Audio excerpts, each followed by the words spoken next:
writers, storytellers, welcome to another episode of I'll Read That, the show where your stories get heard. Whether you're unpublished, whether you're self-published, or you're just someone who likes to write stories. This is your place. This is your place to get them read. So in each episode, I'll read your submitted story aloud, giving it a voice. I'm not great at voices, but I'm going to give you a voice, giving you a platform, and most importantly, a chance to grow and develop your stories. You'll get feedback from other writers, from readers, from people of your genre, and other creatives to help you sharpen your craft and take that story to the next level. So, if you've been waiting for someone to read your story, I'll read that. So please submit your stories, get heard, and let's grow together. Don't forget to like, subscribe, and comment. And if you got something worth sharing, you already know what to do. Now, we're going to continue on the story by David Jace, Thassodar Jax, Galactic Ranger. This is Part 2, Chapter 1. Yay! So Part 2, Chapter 1, A Taste of Life. Species Log, number Human Jax Earth 2918. The mating rituals of this late pre-space era of Earth's human species includes a process termed clubbing, where eligible males and females of the species, particularly, though not exclusively, the younger specimens gather in a location characterized by loud music, alcoholic beverages, and combining dark lighting with bright atmospheric effects. In these clubs, the ritual of finding a mate begins. The primary tactics employed are of chemical or performance nature, usually both. Purchasing alcohol for their targets, which they often consume in unhealthy quantities, and then performing elaborate mating dances. The hopeful specimens invite their targets to leave the club together. These tactics are used in the club primarily because the volume of the entertainment makes dialogue quite difficult. Curiously, with very few exceptions, the mating act never happens in the club, but at their domicile, a temporary rental domicile nearby, or sometimes the vehicular storage area of the establishment. The reason for this separation of the ritual from the mating is currently unknown. Note, these pairings are almost always temporary, not lifelong. While the species does have lifelong pairings, clubbing is a different ritual process, and no causation between the two has been observed. Thassodar merged into the highway and shifted gears. It was dusk on this section of Earth, and his night stretched out in front of him like 12 hours of quasar dust with a warm solar wind at his back.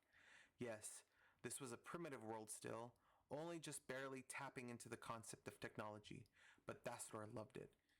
He guided the car into the exit and powered up the slope, around the curves as the planet's single small sun focused its energy through the polluted atmosphere, which trapped random wavelengths of the light, producing a spectrum of colors splattered across the cumulus clouds. Something felt alive about this area of the planet. The roads lifted themselves up from the dirt and embraced each other, tangled and twisting above and around and through like the arms and legs of lovers in a passionate joining. The land itself had a multitude of little surprises, pleasures, and discoveries as he traveled it. Around the corner of level ground, the entire world spread out as if looking down from the apex of a mountain. A large digital road sign flashed its message of the moment. Accident at exit 459. Expect delays. Fortunately, he wasn't going that far. Thassodar turned up the radio and accelerated onto the next highway. Earth was a backwoods, underdeveloped little world with plenty of problems, but he'd rather be here than any other place in the 19 solar systems of this district, which was good because it was his job to keep it safe. He took the 287 exit into downtown and swung onto Commerce Street. He pulled into a parking garage and paid the attendant. Later, the attendant would be gone and parking would be free, but he liked to enjoy a nice leisurely dinner before hitting the scene, and the small amount of currency for parking was worth it. He ignored the open spaces on the lower levels and went straight to the top of the structure. Parking on top had multiple advantages, the first being the excellent view of the Texan sunset over the city's skyscape, the best being the longer elevator ride with whoever he brought back from the club. He got out of the sleek ultramarine blue C8 Corvette and closed the door. He needn't worry about anyone trying to steal his car. Would-be thieves would quietly go to sleep before they got anywhere close to opening the door, and they could forget about breaking the glass. He'd had a few upgrades added to the car that were only available off-planet. Thassodor's communication device chimed. Hello, we'd like to visit the planet for the tourist-friendly celebration, where we don't have to use any disguise method. Tourism, just one part of his job. Certainly some were less troublesome than the others. But Halloween was one of the most popular. It was a lot easier to visit when you didn't have to look like one of the natives. Welcome to Earth. Halloween isn't for several more planetary rotations, but you're more than welcome to camp at the visitor center. See, Flagra, I told you we didn't have time to stop at Clark and Sneeze Festival. Now we're too late for Habbo Week. The caller argued with whoever was with them on the other end. It's Halloween. It's only one day, and you aren't late, you're early. What species are you? We're from Ornak, in the Aruga system. Excellent. Well, welcome to the Orion arm of the galaxy. Humans are actually quite similar to your species, so if you can just wear a hat to cover your antenna, you should be able to mingle with the native species a little. Have you filled out your paperwork and read through the visitor's guide? Not yet. We just heard that we could visit without disguises, and that this was kind of a party for the locals. Thassodar shook his head in the Earth's custom of negation. So few tourists bothered to research a planet before visiting. They just went for the postcards and the photo ops. Well, please fill out your paperwork and submit it to my office, and make sure you read the visitor's guide on the local customs. There's a short translation section at the back that should carry you through the most basic interactions. They don't speak Galactic Common? The voice on the other end sounded shocked. No, they're still subspace. You'll have to use their native languages. Oh, okay, we'll do that. Where should we park our ship? There's a camping shipyard on each continent. Just make a note in your paperwork which one you plan to visit. Yes, sir. Thank you, Ranger Jax. Enjoy your visit. Let me know if you need anything. He closed the communication. He had reached one of his favorite restaurants downtown.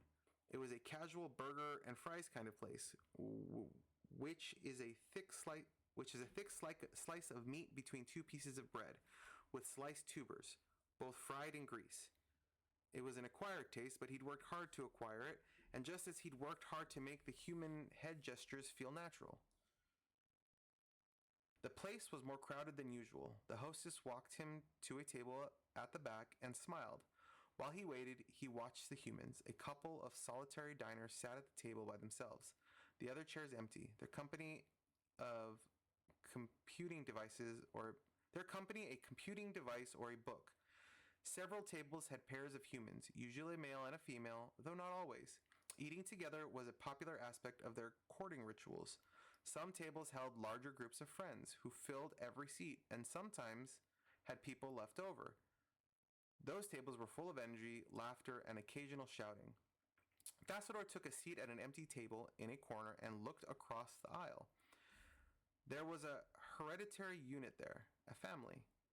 He watched them as he waited. The father was listening to the young boy talk about his day at the education facility. The mother was feeding small pieces of an orange plant to the younger siblings.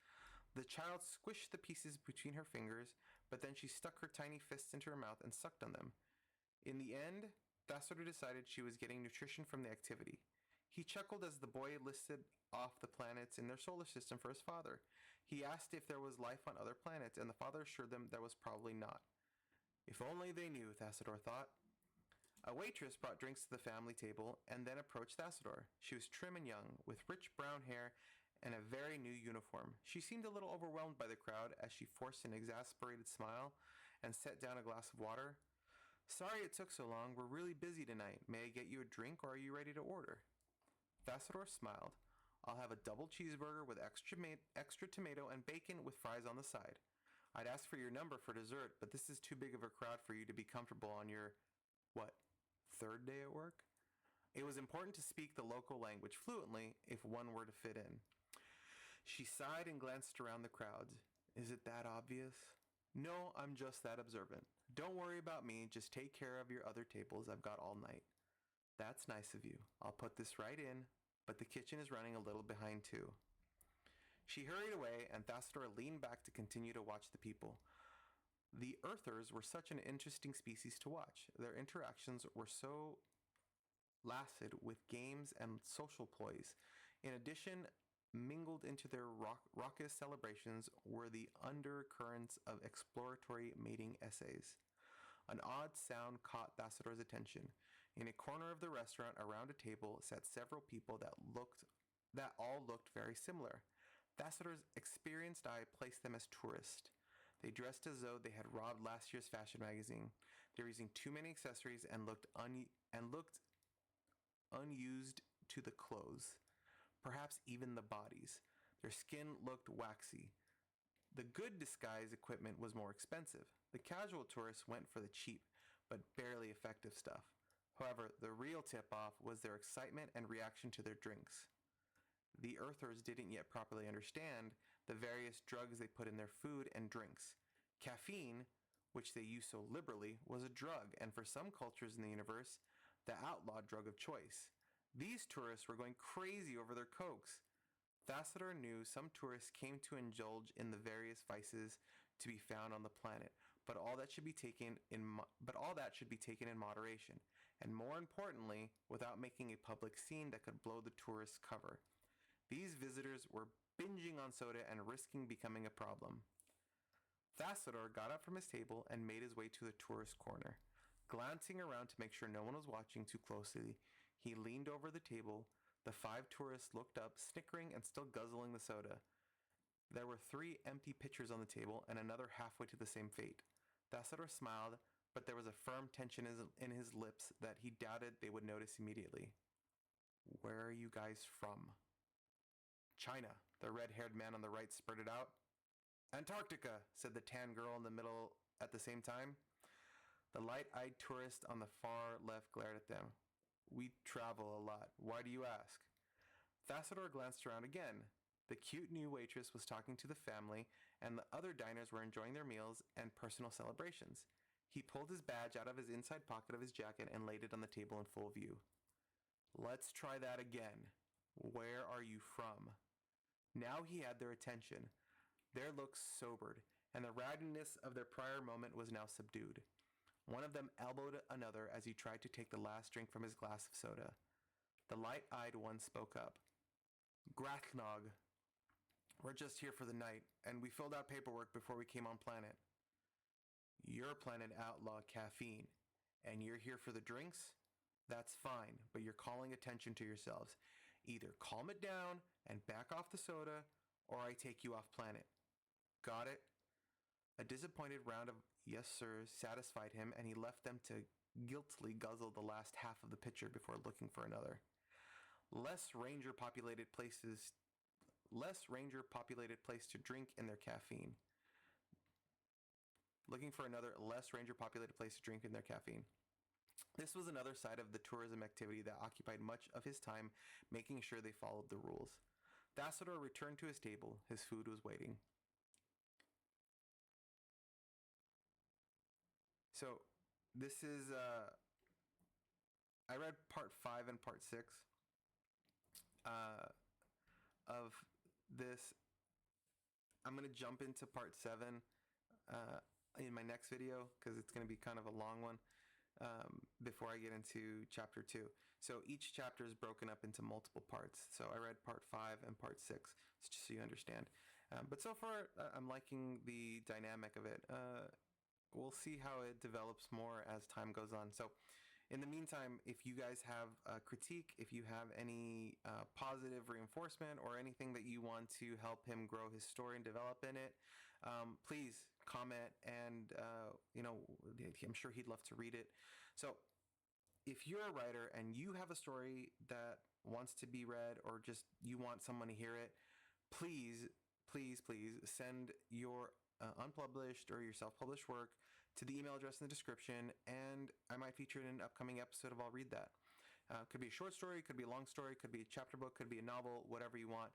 What I want to do is build a community where writers support writers, and everybody's story has an opportunity to be heard. So please, it doesn't cost you anything. Don't forget to like and subscribe. Please drop your thoughts in the comment. because your feedback really could help other writers grow. So until next time, everybody, please keep writing, and remember, I'll read that.